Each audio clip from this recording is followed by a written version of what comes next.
welcome to the Terry White Tech Blog. Today we're here to take a look at a brand new digital camera for serious iPhone photographers. I hate to use the word pros, but also for pros. So if you are shooting with, constantly shooting images with your iPhone or capturing images and video with your iPhone, that's awesome. Or maybe you're even doing it with an iPad, and that can be awesome as well. But if you're just not getting the level of quality that you want, then you may be interested in this accessory for your iPhone. This is the new Dxo One. It's a brand new 20 megapixel high-end digital camera for smartphone photography, for iPhone photography in particular. What sets this apart from other devices I've seen like this in the past is the other devices I've seen use a wireless connection like Bluetooth to the iPhone. And of course, whenever it's wireless, it's going to be slower than a direct connection. Well, this one, in fact, actually features a direct connection. There's a lightning port built right in that's kind of collapsed right now because it's not in use. But as you can see, it's flush with the unit, so therefore there's nothing protruding when you put this in your pocket. And this was designed, it's lightweight, to carry around in your pocket. Of course, the shutter or lens is actually covered by this sliding door. The sliding door is what turns it on, and if you slide it all the way down, pops out the lightning connector. Before we get to that, let's go ahead and flip it around and flip down this little door. Now, there is an LCD display that kind of gives you the status of the camera, what mode you're in, how much battery life is left, so forth and so on. And with that in mind, what we're referring to here is that you notice that there's a micro USB port there. That's for charging the built-in battery. So this uses its own battery, therefore not draining your phone battery any more than it has to. Now also there's a slot, a micro SD slot, card slot for a micro SD card. That is one of the biggest features I love about this because I've got a 64 gig card in here, which gives me the freedom to shoot stills and video without having to worry about running out of space, which I'm always doing on my iPhone. So with that said, I love shooting on this camera. Now, the reason I said serious or pro photographers is because not only does it shoot in JPEG, again, either to the card or to the phone or both, but it also shoots and captures RAW files at the same time if you put it in that mode. So it can capture 20 megapixel RAW files directly to the card without, again, taking up any unnecessary space on your device. So the beauty of the iPhone is that we can capture images, good quality images, and share them immediately. Well, this gives you that same capability because while you're shooting, the JPEGs are going to the card or to the camera or to the phone, and they can be shared immediately. But you haven't lost anything because you still have the raw files for when you get back to your computer on the micro SD card if you want that extra high quality. Now, I was a little worried because I got this unit before it actually shipped. It started shipping as of today of this video. And I got this as a pre-production model. And this one, I was wondering, I was like, oh my God, this is a brand new camera that isn't even out on the market yet. How am I going to open up the raw files in Lightroom or in Photoshop? Well, this camera actually captures in digital negative format or DNG.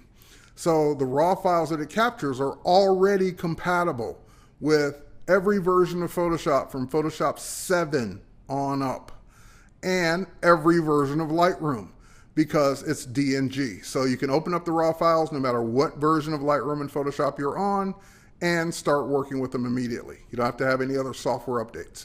Now there is software for your computer to allow you to connect it, download the images or whatever, but you can just plug it in if you want via the USB cable, the same port that we saw in the back for charging. That will also connect it to your computer. And of course you can just pop the card out, put it in a micro SD card reader or adapter and plug it right in and get the images that way. So let's go ahead and get the phone ready here. I just got the iPhone and there's the Dxo One app ready to go on the phone. Well, of course, it was a free download from the App Store. I'm just going to go ahead and open it, but I'm going to push it all the way down so that pops up the lightning connector. Now with the lightning connector exposed, I can just go ahead and connect it to my phone. The minute I plug it in, it launches the app and immediately turns my phone into the viewfinder. So I have a touchscreen viewfinder that is controlling, by the way, this swivels 45 degrees. So this is controlling the camera that's attached. So I can switch here at the bottom between stills and video. I can see the previous shots that I've already taken, whether they're on the camera or I've transferred them to the phone. So that will show me all the images. As you can see, I've got it set in RAW mode. I can tap and I can switch between RAW, Super RAW, and JPEG. So I'm going to go ahead and just leave it there for now. There's a timer option, great for when you're mounting this on the tripod. Now you notice that there's a flash. Well, there's no flash on the camera, but when you enable the flash in the software, then it uses the flash that's built into your iPhone. So that way you've got flash capability. Now, as far as modes are concerned, I'm going to go ahead and tap the auto.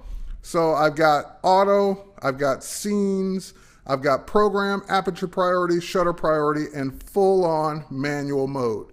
So if we go to manual, that gives me control over my shutter speed, my aperture, and my ISO. And so that's all I would want, plus exposure compensation. So I have full control over it. And because I like to use it in point and shoot kind of situations, I usually keep it on auto. But knowing that I can switch to manual at any given time is awesome. Now, this has got a f1.8 11mm lens, which is the equivalent of a 32mm full frame.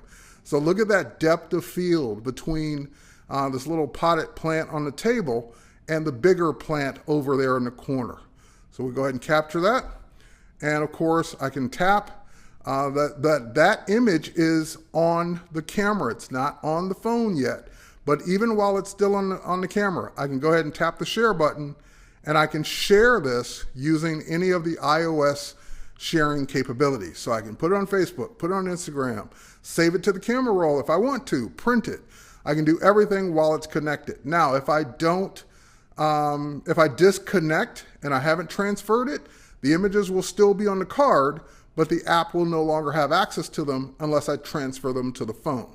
And again, that is an automatic feature. If you've got space on your phone, which I don't have a ton of space, but if you have space on your phone, you can have the JPEGs as you take them automatically go to your phones, go to the app in the phone, so that way you can get to them. So for example, I'm going to disconnect, and we're going to talk about two other things here. I'm going to disconnect. I didn't mean to turn the phone off there. And notice when I disconnect, I'm still in the app, but there is a image here. And this image is one that I took. This was the first image I ever took with this device. And you'll notice, look at the quality of that. Look at the sharpness and even the little hairs and fur, as well as the depth of field as as we get to the back of the dog. So I was just blown away by this image. This is the very first one I took just out of the box. My dog walked in and I said, ooh, okay, here's a model I can just go ahead and photograph. So we'll go ahead and get out of that. So the other option is when you've got the camera connected and you flip it around. So this is the normal way we'd have it. I'm going to flip it around this way and plug it back in. That will automatically go to selfie mode. So I'm recording this video with my other device here, but now I'm in selfie mode, and this is great when you're taking selfies or you have a group of people around you want to take a selfie. There's no one else to hold the camera. You can just flip it around and do it that way, and you capture 20 megapixel selfies. So if I flip it back around, it's smart enough to know what orientation it's in, and I can keep shooting. Great for low light, great for portraits, great for landscapes, great for that shallow depth of field. It's a fantastic camera. There's no doubt about it. I don't have any qualms with the quality. Now, what is my only disappointment? There are two. I'm going to disconnect this, and most people will have their iPhone in a case. I have a very thin, clear case that I use, and even with my thin, clear case, the adapter or the lightning connector does not stick out far enough to use it in a case. So I'm always having to take my case off before I connect it. So I just wish this were more protruded when it's expanded so that it can accommodate more cases or cases period. I'm not sure that this would fit in any case because it's just so short. The other thing I'm not really crazy about, although it has built-in battery, and I left this morning with a full charge, and I did use it quite a bit this morning, but it's already down to about 60%. So even though they rate it for 200 images on battery life, I'm not getting anything close to that. It will pretty much last me a day, but with heavy use, it might only last a few hours. So it really depends on how much you're using it before you have to recharge that battery. So I'm going to go ahead and pop that down. And of course, to recharge it, you would just plug it in via USB. Now, the only other thing, might be the downside for many people, is unfortunately the price. For a Pro, spending $599 or $600, probably not a big deal, but for the average enthusiast, that's going to probably cause a pause. So what I'm asking Dxo to do is, yeah, you can go ahead and keep this model on the market as is, but how about come out with one that perhaps doesn't shoot in RAW? Maybe it's only 12 or 14 megapixels instead of 20 for $199 or $299. Then it would be a no-brainer. It would be the kind of thing that people would buy without thinking twice. But in its current form, $599, it's great for the serious enthusiasts, the serious pros, and people that, this is the ideal travel camera, the ideal vacation camera, because again, I'm not having to lug around a DSLR and all that stuff, all the stuff that goes with it.